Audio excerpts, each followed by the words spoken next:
what kind of ripple effects happen after the Montgomery bus boycott ends? Um, I'm thinking across the white South um, and across the black South as well. Uh, I imagine that when it comes to the white South, there was some blowback to this, and I imagine that a lot of African Americans across the whole South were probably very inspired by the Montgomery bus boycott. So, yeah, how does that Well, roll I, out? I I think you lay it out very well. I think white resistance to uh, sort of school desegregation as pronounced in the Brown decision was huge.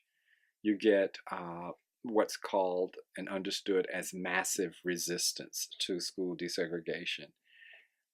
And in the wake of that, you get sort of this big victory in Montgomery, and a lot of the white South, most of it, especially in certain areas, see this as sort of another threat. And so, massive resistance, the White Citizens Councils, a whole range of organizations, the Ku Klux Klan, and all of that, increase their vigilance, and there's a lot, as you suggest, sort of resistance.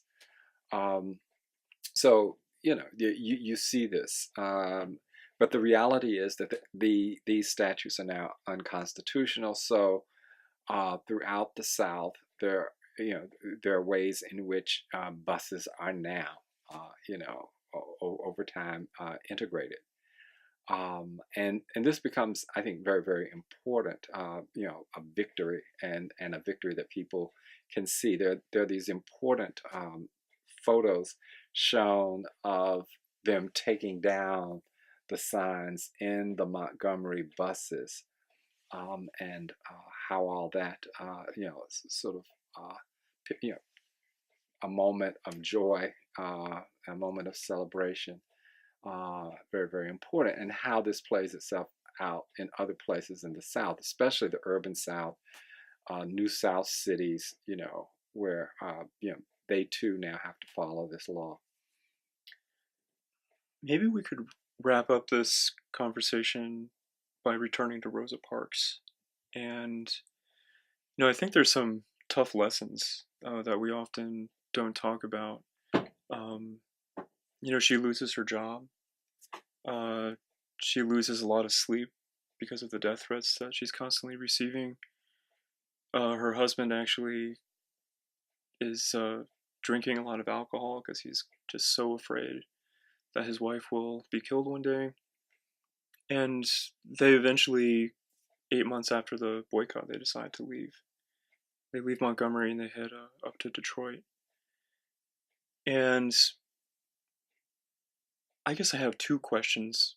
One would be, it makes the fact that we ignore that side of things, that seems like something that a lot of activists have to deal with. That activism can be really, really hard. And I'm kind of curious about why we ignore that part of the story. Um, and then a second question would be to put a brighter spin on the very end that Rosa Parks really ends up doing a lot of pretty incredible work um, after they move up to Detroit, and she really becomes um, um, she becomes a mentor of the younger generation of Black Power activists. Uh, she ends up really looking up to Malcolm X. Like even though she loves Martin Luther King, kind of looking up to Malcolm X even more than King. Um, what is it about the notions behind Black Power? What is it about Malcolm X that really inspire Rosa Parks? Okay, well, first let's deal with that whole issue of what happens to freedom fighters. Mm. I think for me, the one way to think about this is it's a war. Fighting white supremacy, fighting racism, fighting prejudice, discrimination is fighting a war. And in any war, you're going to have casualties. You're going to have all kinds of your trauma. People, and so there are people who, in some ways, become more or less victimized by sort of their involvement, and then some people have the strength and the resources to overcome that. Some people don't, but that's part of that history, you know. But as a lot of people say, freedom is a constant struggle. So what you find is that people who are engaged in a long, sort of like term commitment to the struggle, um, you know, many of them, and it would appear in my experience, are able to find the resources to carry on.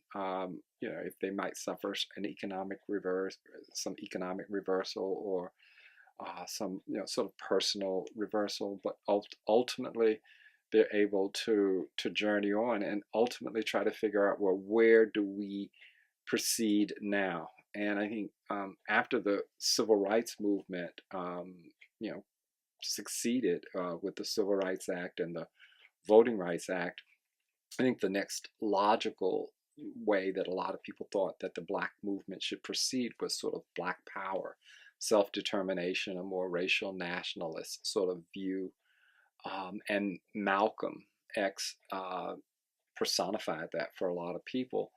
And so I think it's not surprising that uh, activists who have a long-term commitment, like Ella Baker or like Rosa Parks, would see in someone like Malcolm, what I think Ossie Davis called him our black shining prince.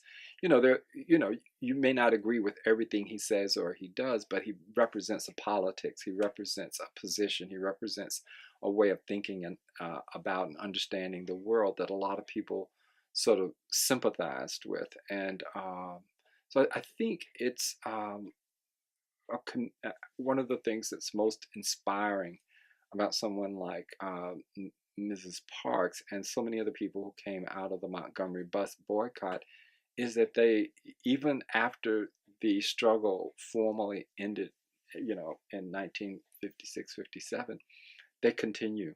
I mean, they continue on their own on the ground activists. If the Parks relocate to Detroit, but they become active in Detroit.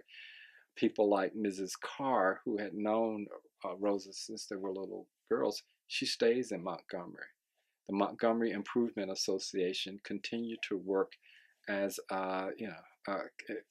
trying to improve sort of the lives of poor and working class and dispossessed African Americans in Montgomery. So I mean, that struggle continued, and the Montgomery Improvement Association was one of those organizations. So I think if you're engaged in a war, there's going to be fallout from that war. Any final thoughts? The struggle continues. Amen.